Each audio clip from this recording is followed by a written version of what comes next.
Hello दोस्तों, learning with ए के में आपका स्वागत है। मैं आपके लिए लेकर आया हूँ सीटेट या सीटेट की पेडागोजी। आज पढ़ेंगे हम गणित की पेडागोजी।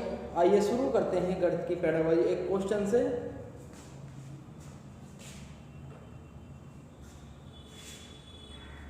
गणित शिक्षण शास्त्र। आज शुरू करते हैं गणित शिक्षण शास्त्र। गणित शिक्षण शास्त्र।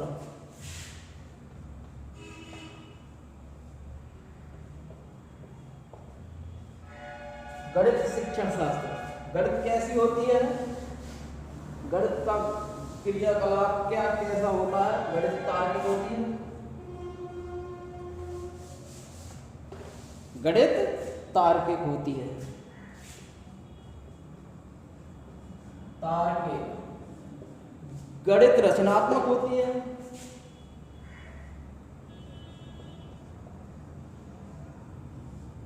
गणित सृजनात्मक होती है। बच्चे में सृजनात्मक चिंतन विकसित करती है। गणित तार्किक होती है। गणित रचनात्मक होती है। गणित सृजनात्मक चिंतन विकसित करती है। आइए अब शुरू करते हैं क्वेश्चन से।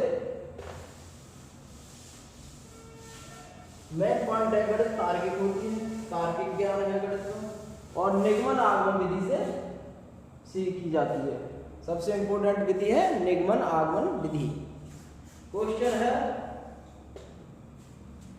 कक्षा 2 के छात्रों को कक्षा 2 के छात्रों को कक्षा 2 के छात्रों को कक्षा 2 के छात्रों को कक्षा 2 के छात्रों को 35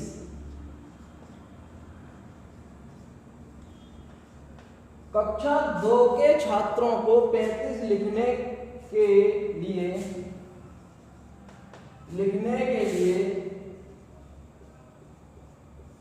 कक्षा 2 के छात्रों को 35 लिखने के लिए कहा गया।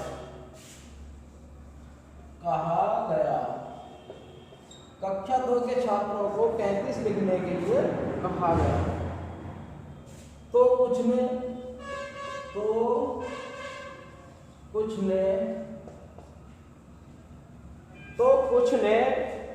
305 लिखा।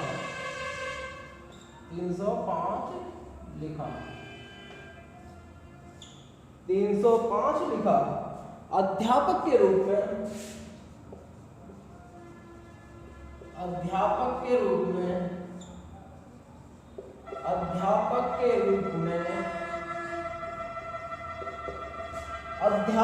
रूप में आप इसको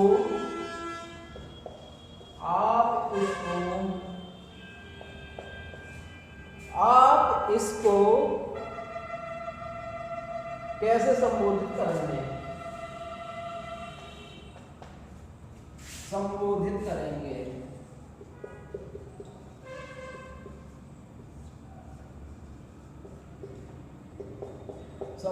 करेंगे। अगर आप टीचर हैं तो कक्षा 2 के छात्रों को 35 लिखने को कहा है आपने, और उन्होंने कुछ बच्चों ने 305 लिखा। आप उन्हें कैसे समझाएंगे, कैसे संबोधित करने का प्रयास करेंगे। ये इतना बड़ा क्वेश्चन है, लेकिन थोड़ा सा ही देखना होता है। इतना बड़े क्वेश्चन देता है, साइकोलॉजी, पेडोलॉजी, ये सब इतने बड़े क्वेश्चन दे देता है, लेकिन होता कुछ नहीं। 1-2 शब्द का ही खेल होता है पेडोलॉजी में। पूरे सीटेट में 1-2 शब्द का घुमा के जाने क्या क्या गणित में इतने पर्यावरण में खूब इतने बड़े क्वेश्चन दे देता है, और आंसर शब्द केवल 2 ही 3 में आंसर प्राप्त हो जाता है।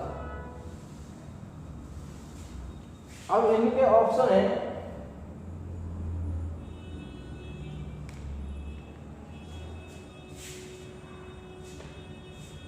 नंबर 1 है, यह बताकर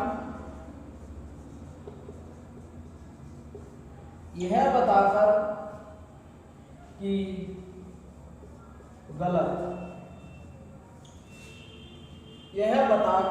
गलत है। यह बताकर कि गलत है और उन्हें सही उत्तर प्राप्त करने के लिए कहना। सही उत्तर प्राप्त करने के लिए कहना। प्राप्त करने के लिए कहना। सही उत्तर प्राप्त करने के लिए कहना। ये नहीं बता सकते गलत है। अगर कुछ क्वेश्चन गलत है, गलती कर रहा है, तो उन्हें बच्चों को कहेंगे आप प्रयास कीजिए, आपने बहुत अच्छा किया, और प्रयास कीजिए और अच्छा करेंगे। यानी डायरेक्ट गलत नहीं कह सकते। ये नेगेटिव शब्द है डायरेक्ट गलत कहना। आप उन्हें अच्छे से कहेंगे कि आपने बहुत अच्छा किया है और प्रयास करिए और अच्छा करेंगे। यहाँ पे कुछ बताएंगे कि अगर हम ये 30 कुछ डंडी या कुछ गिट्टी या फिर पत्थर वगैरह या गोटियां वगैरह कुछ रख के 30 एक जगह और 5 एक जगह कहेंगे, अब जोड़ो ये कितने हो गए, और हम इकाई दहाई का वो बताएंगे, इकाई दहाई सैकड़ा का ये दहाई की संख्या है और ये इकाई दहाई सैकड़ा की संख्या है, ऐसे बताएंगे। लेकिन उन्हें ये नहीं कहेंगे गलत है, उनसे कहेंगे आपने बहुत अच्छा किया है। अगर हम ऐसे करें तो आंसर और कुछ भी आ सकता है, लेकिन उन्हें गलत नहीं कहेंगे। और उन्हें सही उत्तर प्राप्त करने के लिए उनसे डायरेक्ट ये भी नहीं कह सकते तुम सही उत्तर प्राप्त करो। उत्तर जैसे शब्द भी नेगेटिव होते हैं। हम प्रश्न कर सकते हैं, प्रश्न पूछ सकते हैं बच्चे से और प्रश्न करा सकते हैं। उत्तर का कोई प्रावधान पेडागोजी में नहीं है। यानी कि ये क्वेश्चन तो जड़ से ही ऑप्शन गलत है, यानी पॉजिटिव प्रश्न है तो पॉजिटिव ही आंसर होना चाहिए, डायरेक्ट गलत नहीं कह सकते। दूसरा ऑप्शन है श्याम पट पर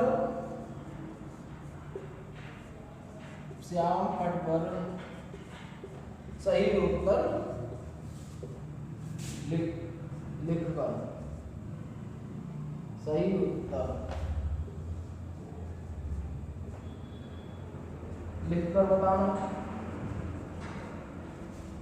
डायरेक्ट हम ये भी नहीं बता सकते कि ये आंसर ऐसे और ये श्याम पट पर लिख के, यानी कि कुछ वस्तु जो व्यवहारिक वस्तु हैं उनसे हम बताएंगे कि अगर तुम ऐसा करोगे, हम इतना जोड़ेंगे और इतना लिखेंगे तो ऐसे लिखा जाएगा।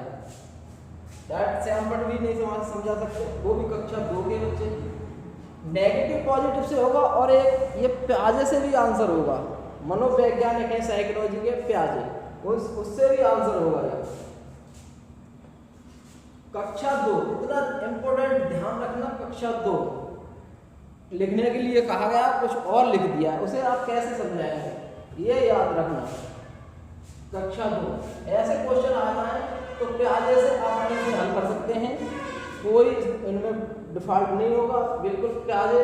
अगर आपका नेगेटिव पॉजिटिव से नहीं हो रहा तो प्याजे से कीजिए, क्वेश्चन गलत होगा ही नहीं। तीसरा ऑप्शन है, इसे मैं मिटा देता हूँ, कक्षा 2 ध्यान रखना, 35 के 305 लिखा, ये याद रखना।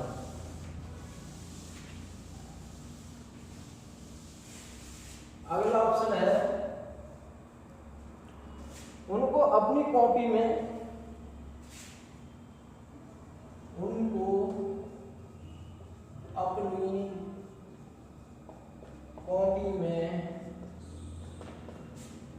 उनको अपनी कॉपी में 10 बार सही लिखने के लिए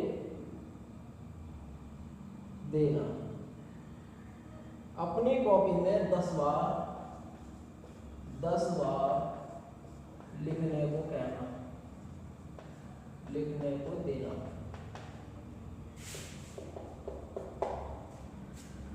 बच्चों को बार बार किसी चीज के लिए दबाव नहीं देंगे हम, किसी से कहेंगे नहीं कि तुम इतनी बार लिखो, अच्छा लिखोगे, गलत, यानी इसका मतलब होगा तुमने गलत लिख दिया इसलिए तुम 10 बार लिखो। उसे दबाव डालना है बच्चे का, कोई दबाव नहीं डाला जाएगा किसी प्रकार का, और कॉपी का बहुत कम प्रयोग किया जाएगा। अगला है इसे मैं प्याजे से भी हल करके बताऊंगा, अभी देखना बहुत अच्छा लगेगा प्याजे से। उन्हें मूर्त पदार्थ से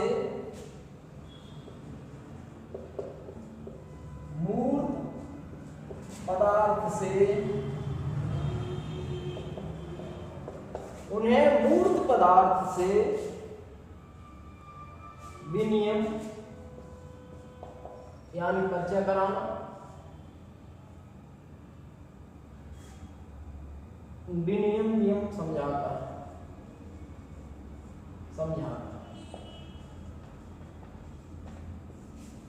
उन्हें मूर्त पदार्थ से विनियम नियम समझाकर।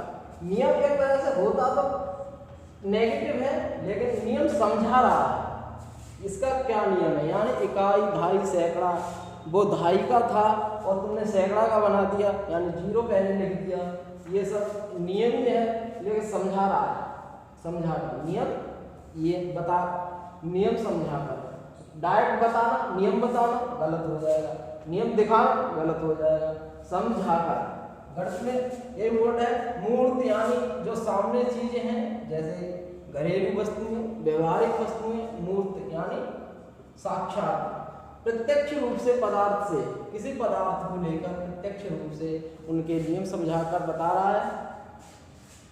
अब हम प्याजे से करेंगे उस क्वेश्चन को हल। प्याजे से बहुत अच्छा लगेगा हल करने में। बस हमें ये ध्यान रखना है कौन सी क्लास की बात कर रहा है, कौन सी क्लास की बात कर रहा है। अब हमारा सिद्धांत है कक्षा 2 की बात कर रहा है। इसमें कक्षा 1 में 6 वर्ष की आयु में, अभी का टाइम पिछला 5 वर्ष भी था और 6 वर्ष भी, तो 6 या 5 जोड़ें और हमें पता चल जाएगा कौन सी अवस्था थी। इसमें हम 5 जोड़ेंगे या 6 जोड़ दो। अगर कक्षा 2 में 5 जोड़ा 7 आ गया आंसर, 7 आंसर आ गया। अब हम प्याजे को देखेंगे कि प्याजे ने 4 अवस्था बताई है बच्चे की सीखने की, बैंड हिले और प्याजे। अगर आप इन्हें गणित के लिए दोनों पढ़ लेंगे तो आप काफी सारे हद तक क्वेश्चन हल कर सकते हैं। प्याजे पहली अवस्था है संवेदी अवस्था। संवेदी अवस्था जो 0 से 2 वर्ष। अब हमें देखना कौन सा है, 7 वर्ष। बच्चा कितने का हो गया, कक्षा 2 का 7 वर्ष का, 0 से 2 वर्ष। इसमें बच्चा इंद्रियों से सीखता है, इंद्रियों से ही सारे ज्यादातर काम करता है, चलना फिरना। इसमें रुदन भाषा होती है बच्चे की।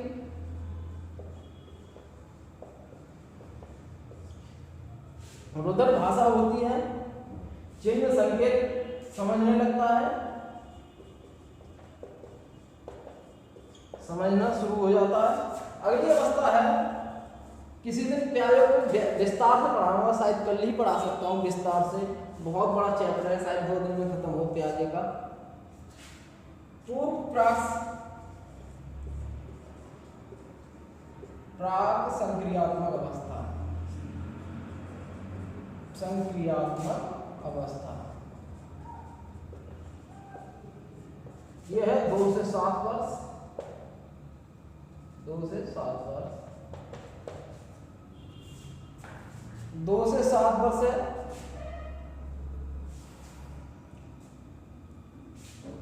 इसमें बच्चा हर वस्तु को सजीव समझता है, मूर्त का ज्ञान, मूर्त चीजें भी सजीव समझता है। केंद्रीकरण होता है, एक ही चीज देखे तो एक ही चीज को देखता रहता है। केंद्रीकरण मतलब अलग अलग तरीका से नहीं सोच सकता, एक ही तरीका से किसी भी चीज को दो एक ही तरीका से सोचेगा। किसी चीज पर वापस नहीं आ सकता। आप किसी चिन्ह को बनाएंगे, दोबारा ये नहीं कहते कहां से शुरू किया, वहां पर दोबारा वापस नहीं आ सकता इस अवस्था में। और तीसरी अवस्था है मूर्त संक्रियात्मक अवस्था। मूर्त संक्रियात्मक अवस्था एक बात इम्पोर्टेंट ध्यान रखना, जिस अवस्था से हम शुरू कर रहे हैं वो अगली अवस्था उसमें शुरुआत हो जाती है, प्रारंभ हो जाता है उसकी पिछली अवस्था में। जैसे मूर्त अवस्था है, इसमें सारी मूर्त अवस्था जो शुरू पूरी तरह से तैयार होगा वो पिछली अवस्था में शुरुआत हो जाएगी। जैसे मूर्त अवस्था जो 7 से 11 है। अब हम बात कर रहे थे कक्षा 2 की, 2 में 5 गया 7 वर्ष हो गई। 7 वर्ष का बच्चा किस अवस्था में पहुंच गया? 7 या 8 वर्ष का 6 जोड़ेंगे 8 हो जाएगा, 5 जोड़ेंगे 7। तो किसमें? 11 तक मूर्त संक्रियात्मक अवस्था में। यानी कि मूर्त यानी प्रत्यक्ष चीजों को समझना, उन पर चिंतन करना पूरी तरह से विकसित हो जाता है, पूरी तरह से समझदार हो जाता है। जो सामने है, पेड़ है, पौधा है, कुछ भी हो, उन्हें पूरी तरह से चिंतन करना शुरू नहीं, पूरी तरह से चिंतन करना कर देता है। और अगली अवस्था है यानी जहाँ हम शुरुआत की किसी चीज़ की वहीं पर वापस भी आ जाता है। विकेंद्रीकरण है, एक चीज़ को अलग अलग तरीका से भी सोच सकता है। यहाँ पर काफ़ी चिंतन वाला बच्चा हो जाता है, वो भी मूर्त चीज़ों के लिए। अगली अवस्था है चौथी अवस्था, अमूर्त संक्रियात्मक अवस्था। ये 11-12 से आगे है, 11-12 से आगे, 11 या 12 से आगे ऐसे भी आएगा क्वेश्चन। अमूर्त यानी कि प्रत्यक्ष नहीं है, हमारे पास भी नहीं, उन चीज़ों का चिंतन करना पूरी तरह से इसमें विकसित हो जाता है। और यहाँ शुरुआत होती है, प्रारंभ होता है। अगर प्रारंभ क्वेश्चन में आए किसी क्वेश्चन में, जैसे अमूर्त चीज़ों का प्रारंभ हो जाता है, तो कौन सी अवस्था में? मूर्त अवस्था में पूरी तरह से हो जाता है। अनौपचारिक औपचारिक चीज़ें सीख लेता है, वो अमूर्त संक्रियात्मक। इसमें गणित के नियम बनाना वगैरह वगैरह बहुत सारी चीजें सीख लेता है, अमूर्त संक्रियात्मक अवस्था। अगर हम 11 कक्षा 8 की बात, कक्षा 5 की बात करें, 5 और 5 10 यानी 6, कक्षा 5 तक इसी अवस्था में होता है। कक्षा 1 का पूर्व संक्रियात्मक अवस्था में होता है, कक्षा 1-2 का कक्षा 5 तक इस अवस्था में होता है। यानी ज़्यादातर इसी अवस्था की बात करेगा क्वेश्चन में, या फिर पूर्व संक्रियात्मक की या मूर्त संक्रियात्मक की। इस अवस्था में ज़्यादातर बात करेगा जूनियर के लिए। अब हम अगला क्वेश्चन देखते हैं।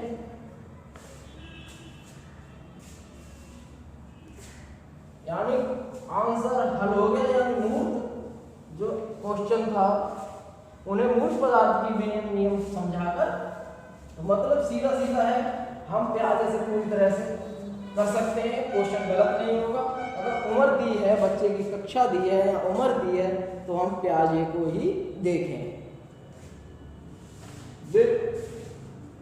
अगर फैक्ट क्वेश्चन नहीं है तो प्याजे से पूरी तरह से हो जाएगा, इसमें कोई द्वारा नहीं है कि प्याजे और गैर पूरी तरह से गणित में समाहित हैं। अगला क्वेश्चन है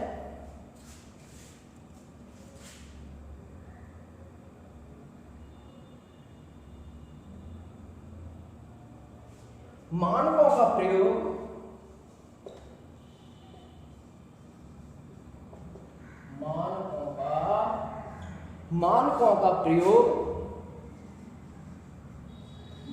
का प्रयोग निम्नलिखित में से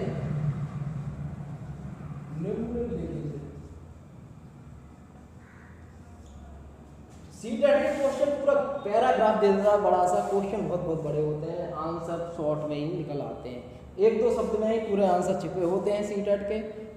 ये दुनिया का सरलतम कोई एग्जाम है तो सीटेट का है, इससे सरल कोई एग्जाम मुझे नहीं लगता।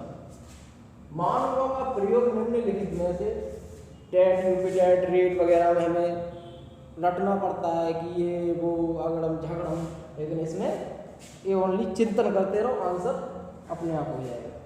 फैक्ट वाले भी चिंतन से ही हो जाते हैं, ज़्यादातर फैक्ट वाले भी। मानकों का प्रयोग निम्नलिखित में से, ये याद करने कंठस्थ करने पर ना ही क्वेश्चनों में देगा और ना ही खुद जैसी करनी वैसा ही नेचर। करनी और कथनी में कोई फर्क नहीं है, इसके दोनों एक ही हैं। निम्नलिखित में से किन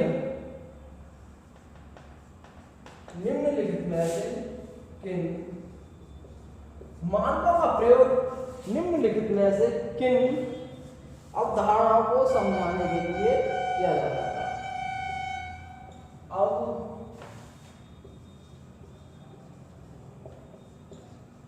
अवधारणाओं को समझाने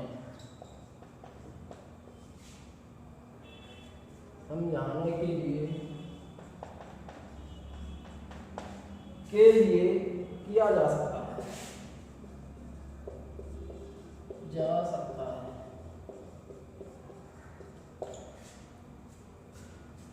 पेडागोजी करने में मुझे बड़ा अच्छा लगता है। जब मैं सीटेट का एग्जाम दिया था 1-2 बार, तो साइकोलॉजी मेरे 30 में 30, 29, 30 में 30, 29 ऐसे ही 3-4 बार सीटेट दिया है। जूनियर का भी उसको। पेडागोजी गणित मुझे बहुत कम ना के बराबर आती है, लेकिन पेडागोजी के ज़्यादातर क्वेश्चन 14, 15, 13 क्वेश्चन अधिकतर बिल्कुल सही रहते हैं। 14 ज़्यादातर, 15 भी सही रहे हैं एक क्वेश्चन में, और एक में शायद 14 2 में, 15 एक में, 13 एक में, ऐसे रहे पेडागोजी के। पेडागोजी हिंदी में तो कोई खराब मुश्किल से ही जाता है, संस्कृत में भी बहुत कम खराब जाता है। पर्यावरण में तो मस्त लगता है एकदम पढ़ने में, जैसा ही क्वेश्चन होता है वैसा ही बिल्कुल आंसर मिल जाता है। पर्यावरण में भी कोई प्रॉब्लम नहीं है। ऑप्शन है इसका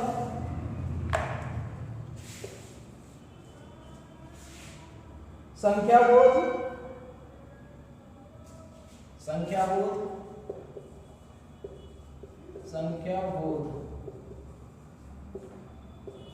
जैसे संख्या जैसे शब्द आ जाए तो वो नेगेटिव होता है, लेकिन बोध ध्यान समझना, मतलब जहाँ बोध ध्यान समझना।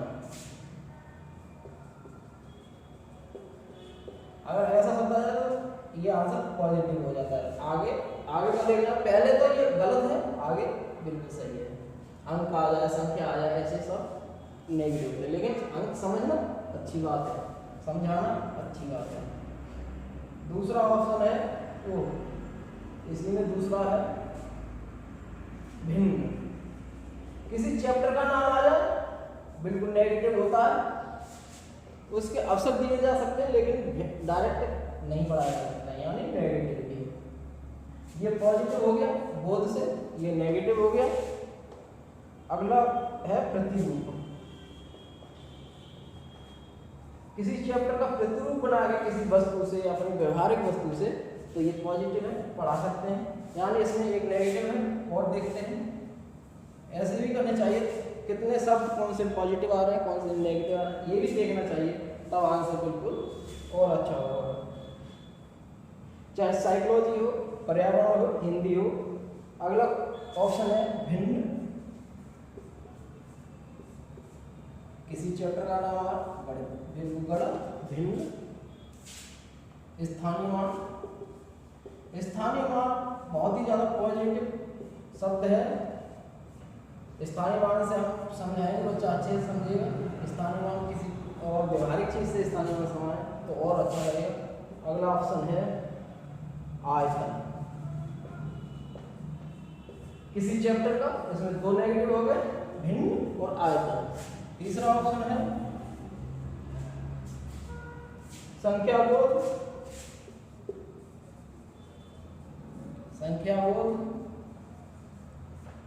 गणित को हम किस विधि से किस विधि से पढ़ सकते हैं? वैदिक विधि से, वैदिक गणित से। सबसे अच्छे जोड़ घटाना हम वैदिक गणित से सबसे अच्छा पढ़ सकते हैं। यानी ये पॉजिटिव हो गया। दूसरा है इसमें प्रतिरूप।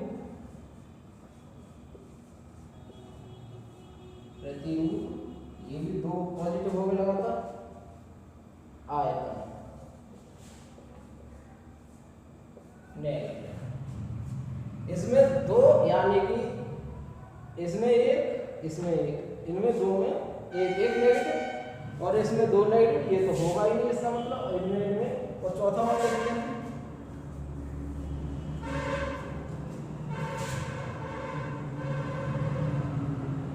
संख्या बोध,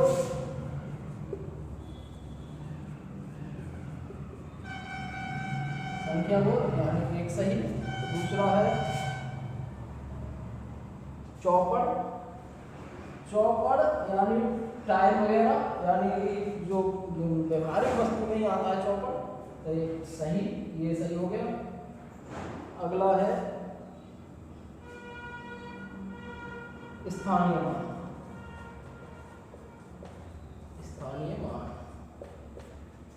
ये तीनों सही होगा, तीनों पॉजिटिव है, तो आंसर कौन सा होगा? पॉजिटिव। इसमें ना कक्षा दी है ना वर्ष दी है, तो हम इसे खाली ऐसे नेगेटिव पॉजिटिव से करेंगे। संख्या को चौपड़, स्थानीय मान। स्थानीय मान गणित के लिए बहुत अच्छा होता है, तार्किक। और एक आता है ऑप्शन में जहां तक देता है ड्रिल, ड्रिल, ड्रिल या रक्षा के लिए, यानी रक्षा मंत्रालय में, यानी कि हमारे फौज वगैरह में ये ड्रिल अभ्यास बहुत ज़्यादा होता है। ये गणित से इसका कुछ लेना देना नहीं है, जिस ऑप्शन में ड्रिल दिख जाए उसे तुरंत काट देना, तो इसमें गणित से कुछ लेना देना नहीं है। ड्रिल दे देता है, बच्चे कंफ्यूज हो जाते हैं कि ये क्या करें, ड्रिल है और ग्राफ पेपर है, ग्राफ पेपर पॉजिटिव होता है, ड्रिल तो देखते ही एकदम काट दे, गणित से कोई लेना देना नहीं होता ड्रिल का, यानी इसका आंसर हो गया चौथा। व्यवहारिक वस्तुएं बहुत ज़्यादा अच्छी रहती है गणित के लिए, जैसे पेंसिल, पेन, कागज, पुस्तकें नहीं, पेन, कागज, हाथ की उंगलियां और भी बहुत चीज़ें, कंचे वगैरह, ये बहुत ज़्यादा।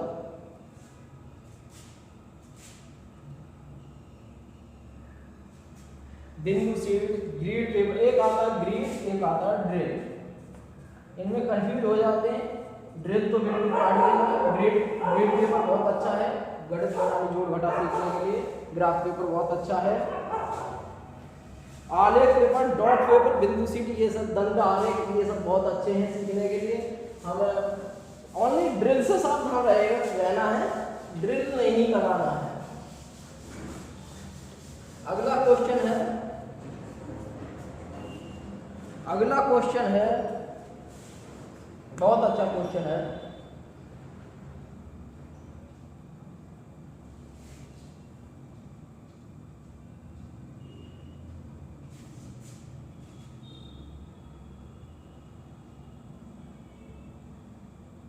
हाँ, इसे करते हैं कौन सा? निम्नलिखित में से, निम्नलिखित में से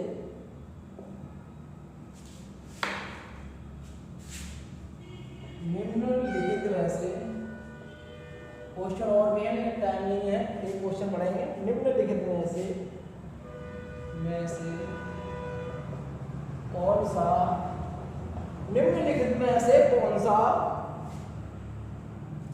गणित शिक्षण अधिगम, गणित शिक्षण अधिगम, गणित शिक्षण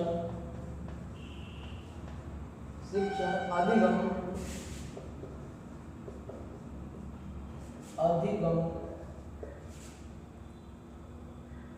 अधिगम से संबंधित,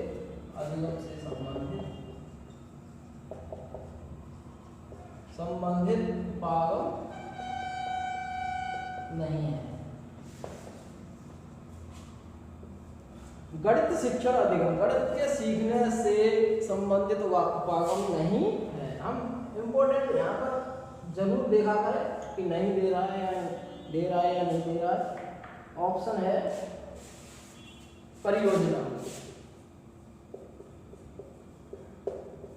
एक ऑप्शन होगा जो बिल्कुल गलत होगा।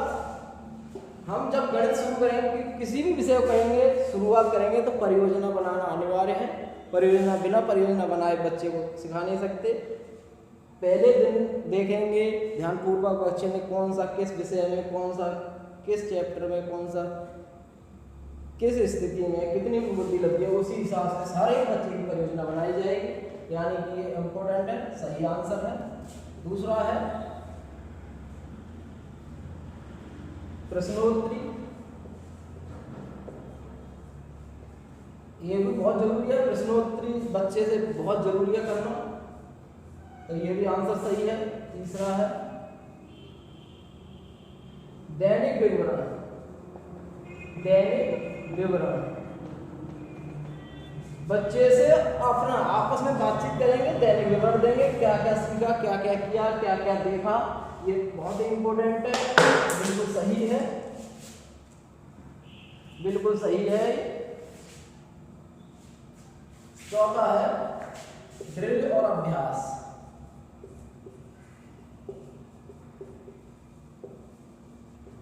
हमें ऐसा ही देखना है एक एक करके कौन सा अच्छा है कौन सा अच्छा नहीं है। ड्रिल और अभ्यास रक्षा मंत्रालय के लिए पास। ड्रिल और अभ्यास हमें गणित से इससे कोई लेना देना नहीं है, तो ये गलत हो जाएगा। अगला क्वेश्चन हम अब नहीं पढ़ेंगे, क्वेश्चन तो और भी है, अच्छे अच्छे क्वेश्चन है, आपको अच्छा लगेगा। चलो एक ऐसे ही बता देता हूँ। निम्न में कौन सी गणित में रचनात्मक आकलन करने की विधि नहीं है।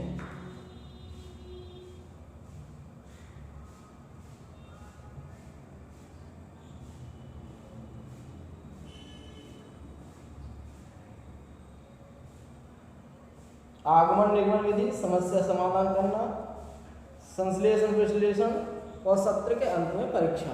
परीक्षा जैसा नाम आ जाए उसे तुरंत काट देना, परीक्षा। सत्र का अंत आ जाए तो काट देना। अंत में हम जब कुछ नहीं कर सकते, जब शुरू में ही कुछ नहीं किया तो अंत में क्या करेंगे।